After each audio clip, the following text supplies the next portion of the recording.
Hello, hello, hello, everyone. Welcome back to Me versus Me. I'm Patrick Kinzonzi. I'm Hamad Madimba. Yes, Welcome. yes, yes. So we're basically going to be touching on a brief topic regarding something that we just discussed not too long ago.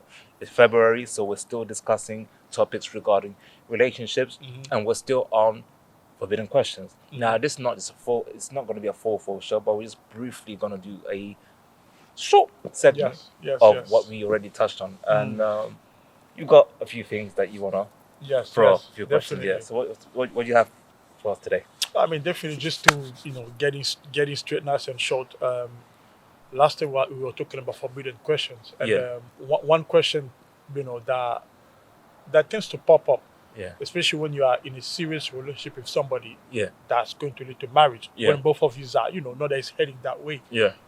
One of the key questions is regarding health. Right. Your You know, health. Yeah. let's say, your partner will ask you that, listen, can you do a health checkup? I'm Yeah. going to do mine as well, Yes. so that we both know, so that we both know our health story, Yeah. our That's health right. history. Yeah. Um, it's only reasonable, or it only makes sense Mm-hmm. for it to happen. Now, for you, do you see it as a reasonable question?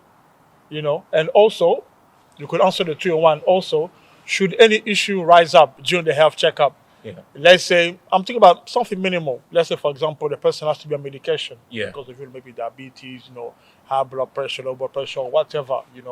How then would you deal with it? Should that affect how the partner sees the other half? I think it will if it pops up as a surprise.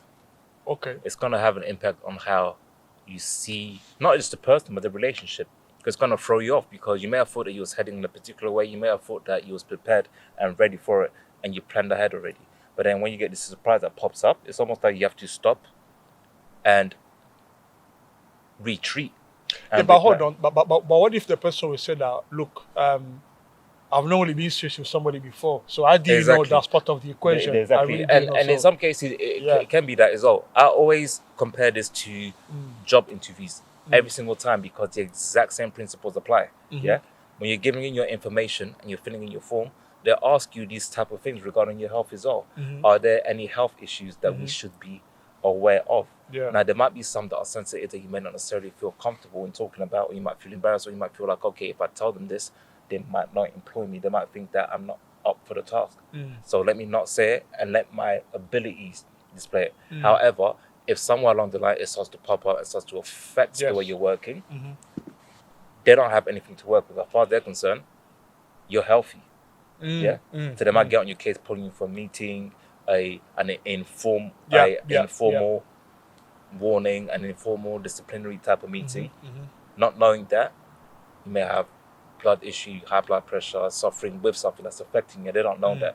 Yeah. So that's why they ask you that if you have any learning difficulties, they ask you this kind of thing so that when they're working with you, they know how to work with you. They know which type of tasks to give you, Yeah. and how and which type of deadlines to give you as well to work along with whatever condition you may have as well. So yeah, it's very important to know these things in the beginning. Now, is it easy to always say these things? No, it's not. It's not always easy. It's not. It's really not always easy. I know certain people who suffered from dyslexia, for example, but they don't want to put that in their job application. Why? Because they want to show proof to themselves that I'm not going to allow this label to limit me. Yeah. That's their approach to it. They'll say to you, well, I was diagnosed with dyslexia when I was in school. However, I refuse to accept that. I persevered. Now, look at what I'm able to do. Yeah. Whereas if they had said it, then they might feel like, okay, they might not give me the same targets as everyone else. Might give me sheets with bigger writing and that, and actually make me feel that. And I don't want to be that. I don't want to be treated like that. If I'm going to improve, I want to be treated like everyone else so that I can improve. I don't want to be segregated or labeled. Yep. Some people actually feel like that.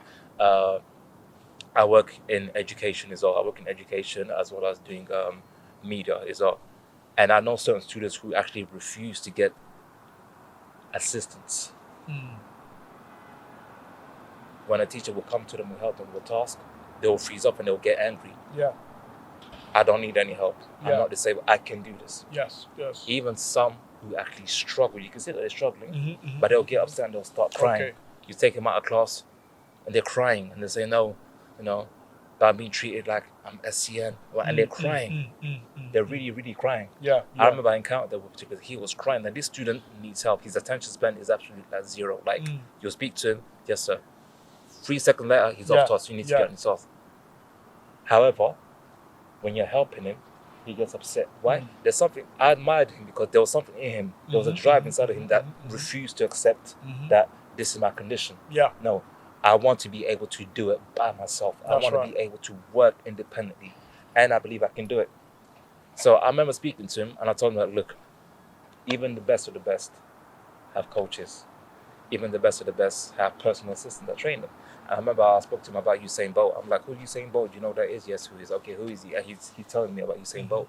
And I said to him, there's a reason why he's as great as he is. There's a reason why you know him. Yes, he's talented. Yes, he has physical abilities that's helped him to get to where he's at today. However, he didn't do it by himself. He trains, not just by himself, but he has a personal coach. He has a team that trains with him. We don't see that. The training takes place behind the scenes.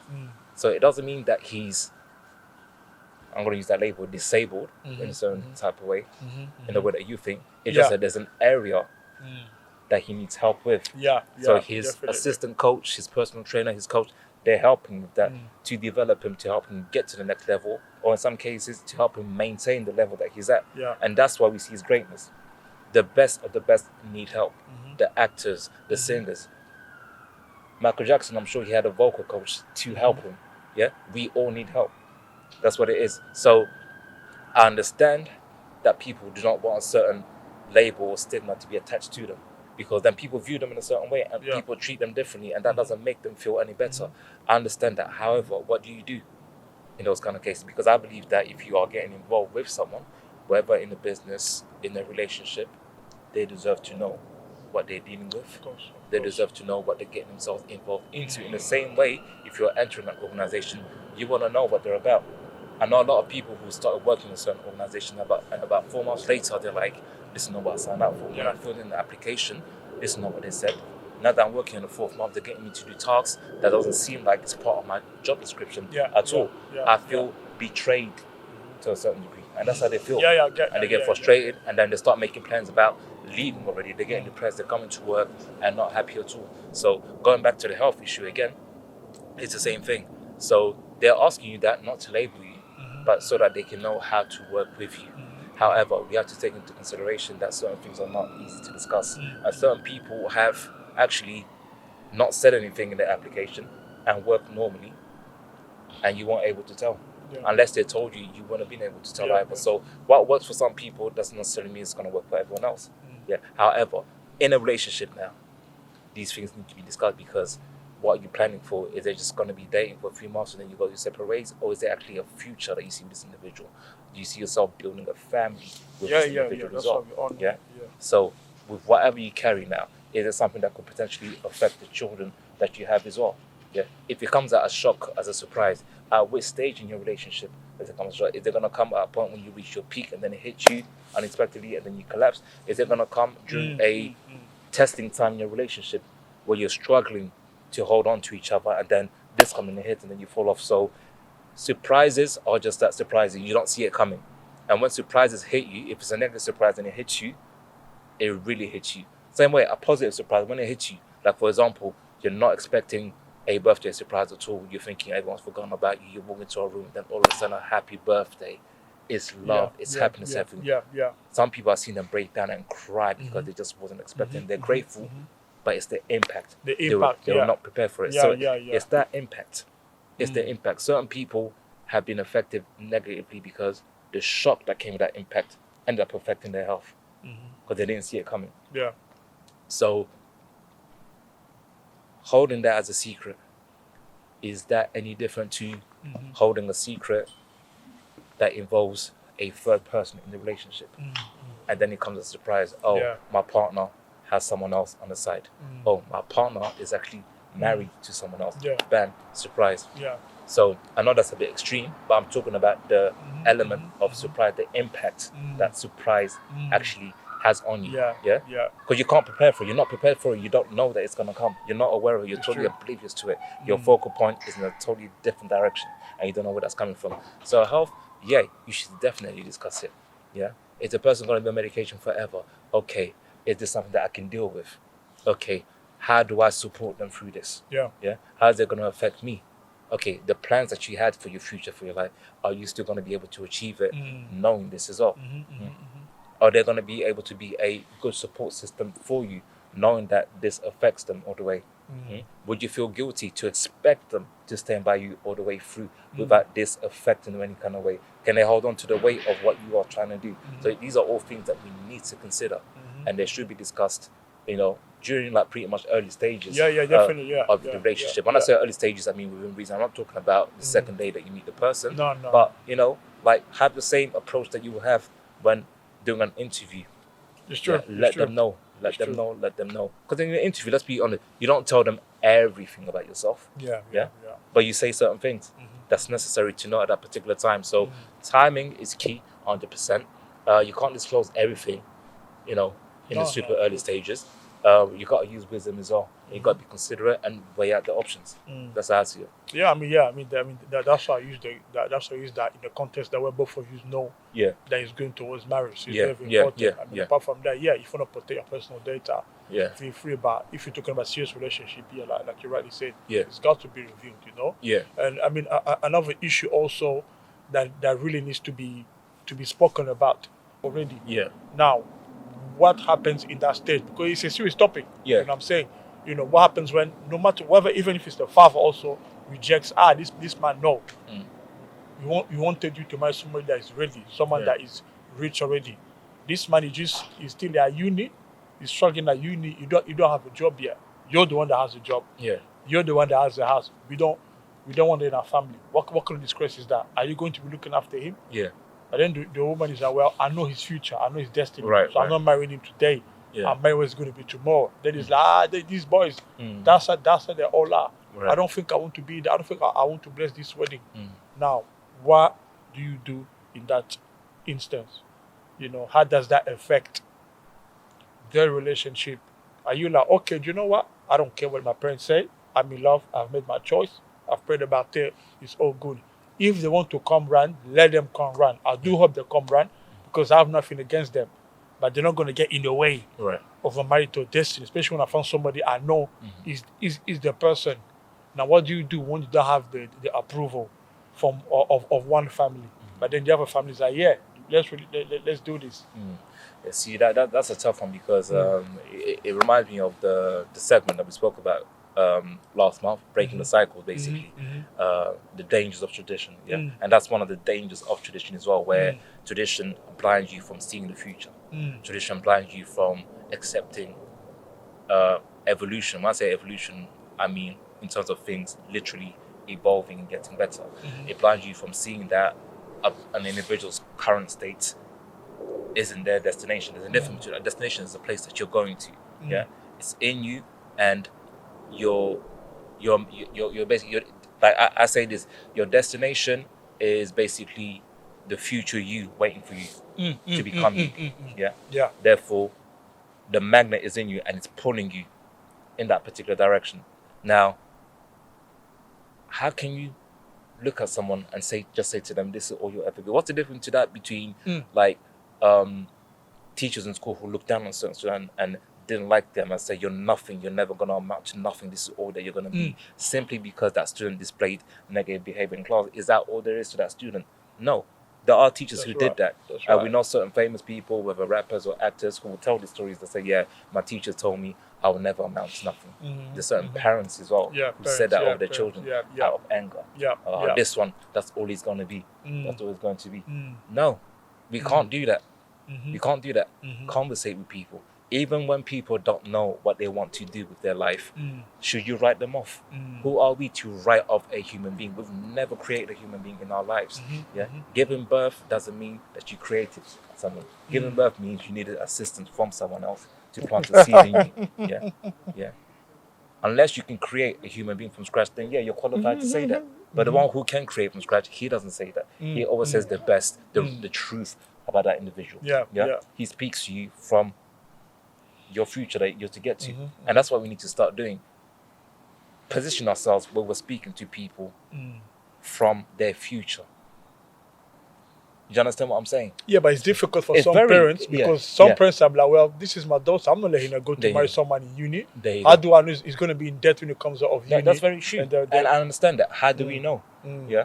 How do you, okay, for example, the two people that are getting together, how do they know that they're going to get to where they want to get to? How do they know that this person's going to give it 100%? How do they know that this woman's going to be faithful to them? How do you know that I'm not going to be display infidelity? How do you know? How do you know that I'm going to be a great father to our children? How do you know that our children are not going to go astray? How do you know? We could apply how do you know to almost every situation in life. We can. Yeah. But if we do that, what happens? Paranoia kicks in. And then we get stuck. We don't move anywhere. How do you know? There's only one way to answer that, and that's by finding out. Yeah. Finding out. If I'm running a race, how do I know if I'm going to win? There's only one way I can answer that, and that's by running the race. Yeah, By running the race. You run the race, you get there. If you didn't win, find out why you didn't win. What could I have done better? Yeah? You've got it from the starting point to the end. So you've moved forward in life. Yeah. So there's an achievement. Is it the goal that you actually envisioned initially? No. Is that the end of your life? No, it's not either. Yeah. And that's something that me personally I struggle with. When I don't achieve what I want to achieve and don't get the results that I wanted, it's crushing to the point where having to do it again, like it's just like, I don't want to do that again. This should have been the result. I know I'm actually capable of. These results doesn't actually justify my true potential. And I know my abilities are better than the results that I'm seeing right now. That can happen to any human being out there, where you get frustrated sometimes and then you get so angry with yourself that you don't want to move anymore. However, what do? We need to put ourselves in a position where we look at things from a different perspective. Did you lose or did you learn? The 2 L's of life. Did you lose or did you learn? Yeah, but people don't have time to wait for that. I know everything you said is correct here, but what if the the person's family is like, we want somebody that is ready made, and therefore this wedding we don't think this wedding should take place. Right. What happens when the pressure gets put on the daughter? Because I know we men, we can ignore. I mean, obviously you can touch on that as well. If men really can ignore more than the women, or do they? Obviously, families consider daughters more because obviously because of how we see women as precious and everything. That depends on your cultural background as well. So some Middle Eastern, some Africans, some Asians in particular, they're very much rooted in their backgrounds. And the ones do you know what? Yeah, should interference be allowed then, and how much of it should be allowed? That's the point of the whole thing. No matter the guy's background, no matter the guy's color, because there's always going to be something to speak about. Oh, this person is black. Why are you marrying him? This person is white. That's why are you marrying him? This person is That's African. Asian. You can't marry him. We don't have that. So now you want to mix. We are not supposed to mix. For me, that's the whole thing of that's the whole question. Like, should we allow them to interfere if a couple is in love? And what if some outside will be like, so you're still going to marry despite the disagreement? That means that you're going to marry without the parents' blessing. That's the big question, which I know everybody watching is going to have an opinion on. And some will come from, like you said, based on tradition. Still, they're still going to answer based on tradition.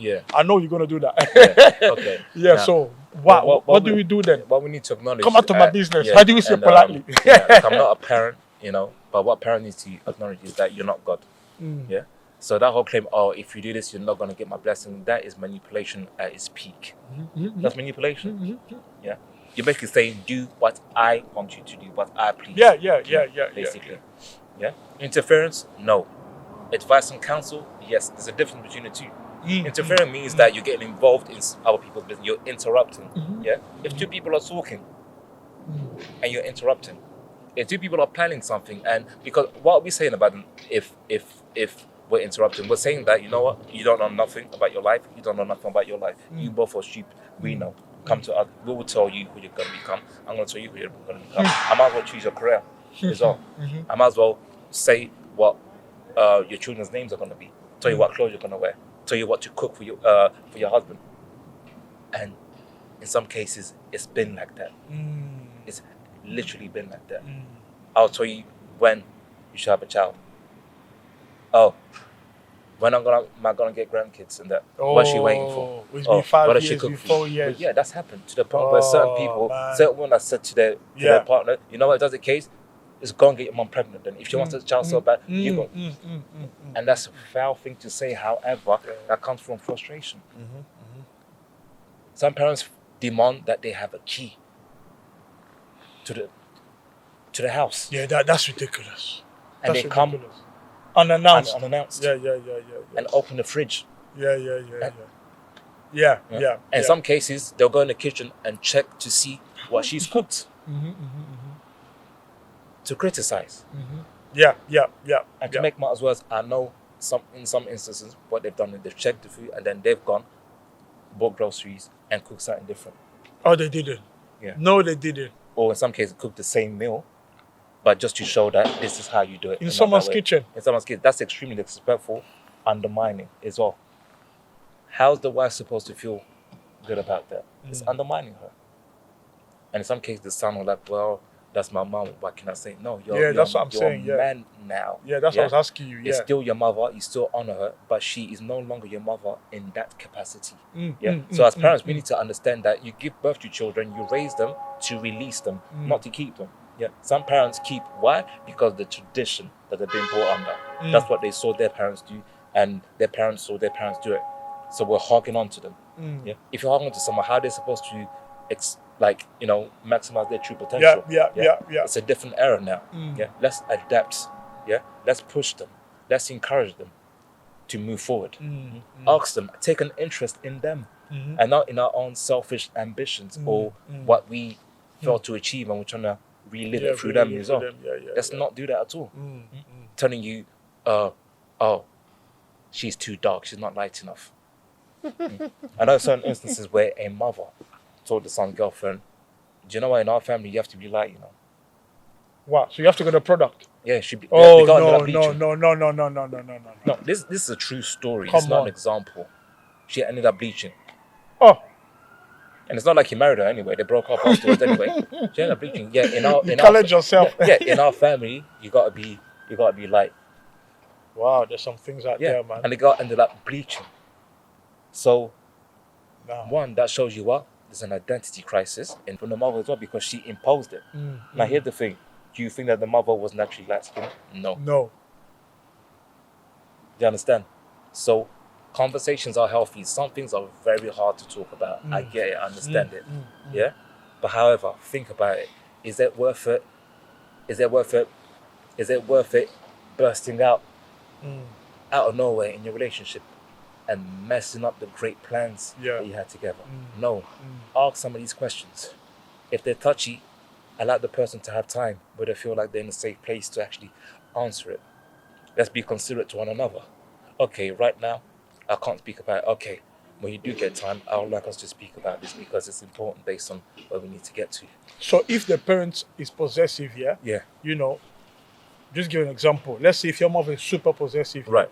You know, and your coach is somebody is getting serious, yeah. Okay, should you,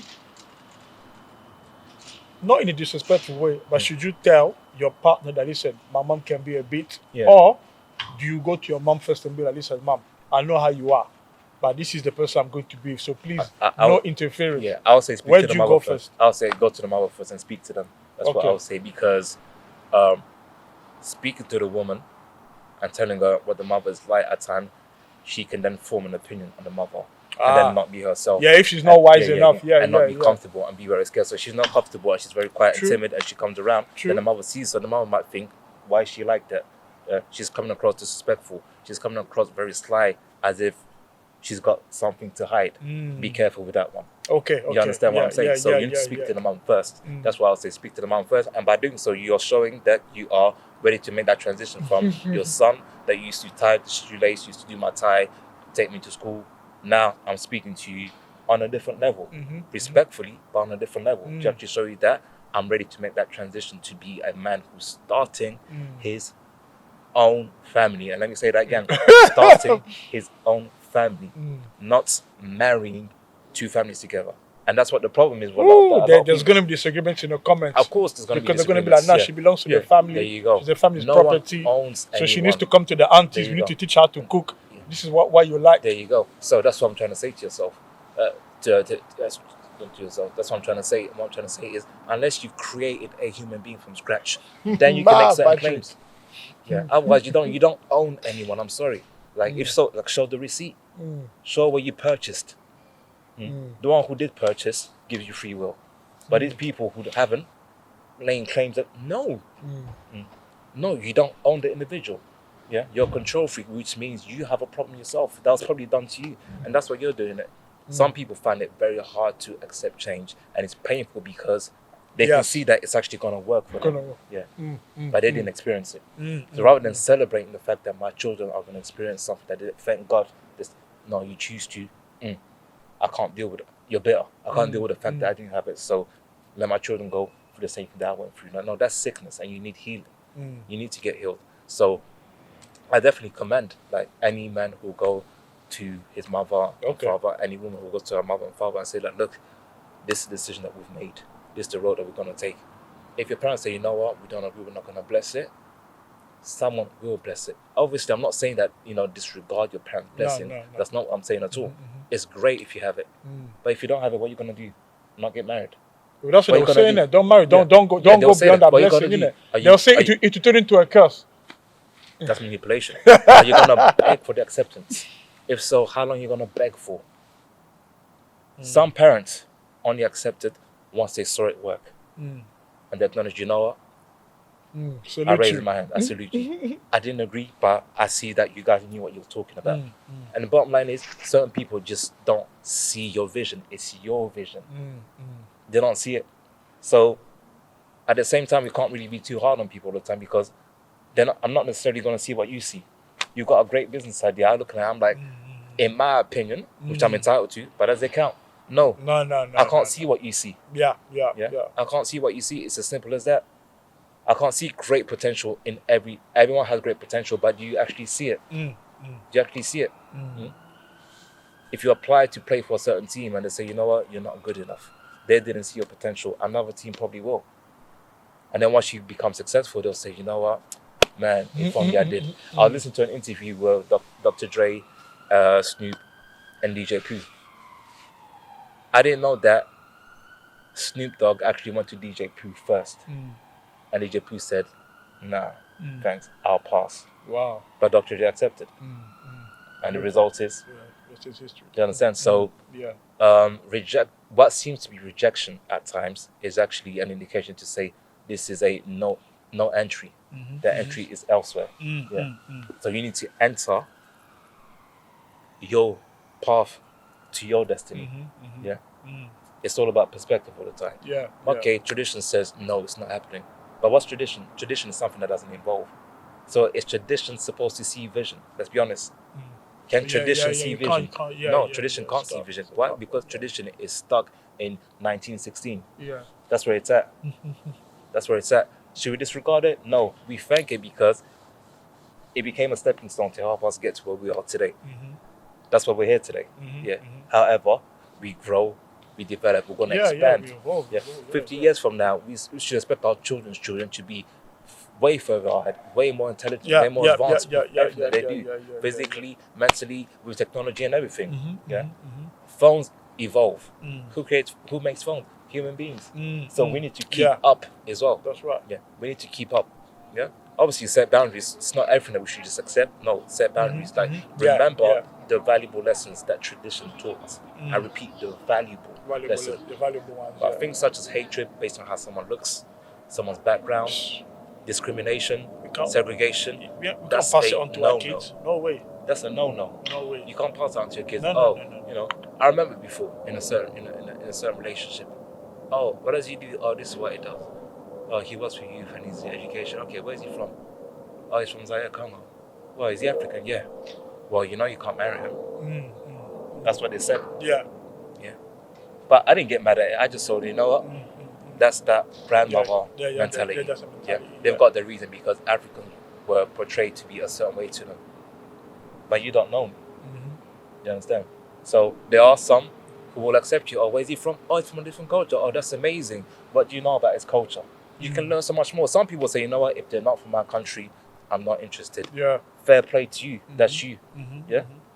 However, how much do we learn if everyone's from the same culture and we're all just the same all the time? We do the same thing. Your tradition, same as mine. Your tribe is my tribe. If that works for you, fine, that works for you. However, you have no right to speak against someone's background. Yeah. Someone's skin color. Yeah, very true. Features. Where they were raised. You have no right to do that. You have no right to criticize people's stories. You don't know certain people's stories, man. You don't know how they got to where they are today. You don't know what they went through in order for them to keep a smile on their face today. You don't know people's story. Then you just come and say, no, she can't because this. Oh, no. Take an interest in people. In people. And there's a lack of that. So, to answer your question, you should ask the person how attached they are to their tradition. Yeah. Because some people have made their tradition their idol. If they say no, then it's no. You have to conform to this. No. I've seen people that give their pet dogs even more free will than some human beings do in regards to that. You're getting married to please me, your father, to please me, your mom. They're not. It's not that. It's theirs. It's theirs. Yeah, people want to own people's marriages, man. Yeah. There you go. They want to own people's marriages. No, you don't. You've got your own marriage. Or maybe you don't. That's why you're miserable. If so, do you want to get married? Do you believe you can still do it? If I like it and I know that my son can have all my days, I'll do what I can to make sure he has it. This is why I didn't get. I'm going to be happy to see. Let's learn to celebrate people. That's right. Let's learn to celebrate people. Yeah, that's right.